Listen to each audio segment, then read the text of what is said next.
हाय माझी YouTube family. मी आली आहे पिंपरी चिंचवड महानगरपालिकेमध्ये, कारण तिथं एकदम असं छान यात्रा होती. यात्रा किंवा जत्रा किंवा उत्सव असंही म्हणतात तिथं. तर एवढं छान होतं तिथं, कारण मी पहिल्यांदाच गेले होते आणि हा पण म्हणजे मी व्हिडिओ आणि ब्लॉग पहिल्यांदाच बनवते. तर माझा ब्लॉग बघण्यासाठी तुम्हाला अगोदर माझ्या चॅनलला सबस्क्राईब करा, लाईक करा, कमेंट करा आणि हा ब्लॉग तुम्ही पूर्ण बघून घ्या. आणि आसपासचे कोणी कोणी म्हणजे ह्या यात्रेला गेलो होतो तेही तुम्ही कमेंट करून नक्की सांगू शकताय. तर असं एकदम खूप छान होतं आणि मी पहिल्यांदाच यात्रेला गेले होते आणि तिथं एकदम असं म्हणजे गावाकडचं जसं असतं ना, एकदम तसंच होतं. आता यात्रा म्हणल्यानंतर तुम्हाला तर माहितीच असेल, लावणी वगैरे होते तिथं आणि मी लावणी बघायला गेली, कारण मी पहिल्यांदाच तिथं लावणी बघितली आणि खूप छान वाटली मला इथेही. तर तुम्हाला कशी वाटली तेही तुम्ही सांगू शकताय आणि कोणाकोणाला लावणी आवडते ते सुद्धा सांगा. आणि लावणी बघून झाल्यानंतर आम्ही बाहेर पडलो, तर असं म्हणजे गांधीजीच्या असं वेशामध्ये खूप छान मुलगा होता. असं म्हणजे असं असतात यात्रेमध्ये भरपूर असतात, कोणी पोलीस बनतं, कोणी असे छान छान नेता बनतात आणि अशी यात्रा खूप छान पण आहे तिथं. आणि बलून वगैरे फुगे म्हणजे आता बघा, लहान तर मूल नाही आहे, त्यामुळे असे पाळणे वगैरे भरपूर आहेत. आणि तुम्हाला कुठल्या पाळण्यामध्ये बसायला आवडते तेही तुम्ही मला कमेंट करून सांगू शकताय. तर मला एकदम मोठ्या पाळण्यामध्ये तर अशी भीती वाटते बसायला, म्हणून मी काय केलं, एकदम छोटा पाळणा बघितला आणि छोट्या ह्याच्यामध्ये बसते. तर असे छोटे छोटे पाळणेसुद्धा आहेत मुलांसाठी.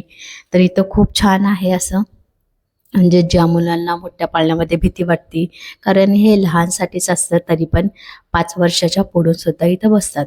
आणि अशी इथं ट्रेन आहे, तर यामध्ये मला नको वाटलं बसायला, कारण मला एकदम असं गोल गोल फिरतं ना, त्यामध्ये बसायचं होतं, कारण मी पहिल्यांदाच बसणार होते पाळण्यामध्ये.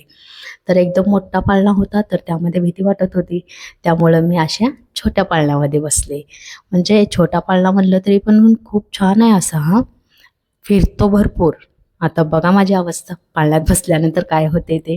आणि कोणाला आवडतं तेही सुद्धा तुम्ही सांगू शकताय. आणि पिंपरी चिंचवडमध्ये मी पहिल्यांदाच गेली होती, तर मला एकदम असं खूप छान वाटत होतं. जसं आमचा सोलापूरचा गड्डा कसा असतो तसंच सेम होतं, पण आमचा गड्डा खूप मोठा असतो, हा एकदम थोडासा छोटा आहे. पण आमचा सोलापूरचा एवढा मोठा गड्डा असतो विचारायला नको. तर मी तिकीट वगैरे काढले, तर आता मी मस्त पाळण्यामध्ये बसते आणि म्हणजे एकदम अशी खूप छान वाटलं बसते वेळेस. एकदम छान वाटलं मला, काय विचारायलाच नको. एवढी खुश पण होते मी. पण फिरते वेळेस बापरे! असं वाटत होतं की आयुष्यामध्ये कधीच पाळण्यामध्ये नाही बसणार. खरंच असं वाटत होतं मला, कारण मी पहिल्यांदाच बसली हो आणि एवढी भीती वाटत होती मला. आणि व्हिडिओ बनवण्यासाठी मी पाळण्यामध्ये बसले. त्यानंतर एकदम असं गोल-गोल फिरताना असं पोटामध्ये जे वारं शिरतं ना, भयंकर बापरे! असं वाटत होतं कधी बसायलाच नको. आणि उतरल्यानंतर अशी चालता येत नव्हतं मला. एवढी चक्कर येत होती, एवढी चक्कर येत होती आणि असं मनात वाटत होतं, बापरे! मी बसले तर खरं पाळण्यामध्ये. खूप छान वाटलं. पण एका साईडनं वाटलं, की चला आता कधीच नाही ह्यापुढं मी बसणार. कारण एवढी भीती वाटत होती आणि पोटामध्ये वारं पण खूप शिरत होतं.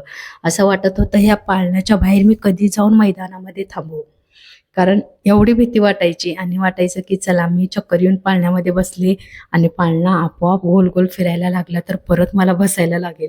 त्यामुळं मी पटापटा बाहेर गेली आणि एक सगट म्हणजे असं पाळण्याला बघत थांबली तिथं. बापरे! आणि त्यातून बाहेर निघालो आम्ही, तर असे म्हातारीचे केस होतात. ह्याला तुम्ही काय म्हणतात मला नाही माहिती, पण मी याला म्हातारीचे केसच म्हणतात, कारण आम्ही लहानपणी हेच म्हणायचं. तर हे खायला खूप छान लागतं.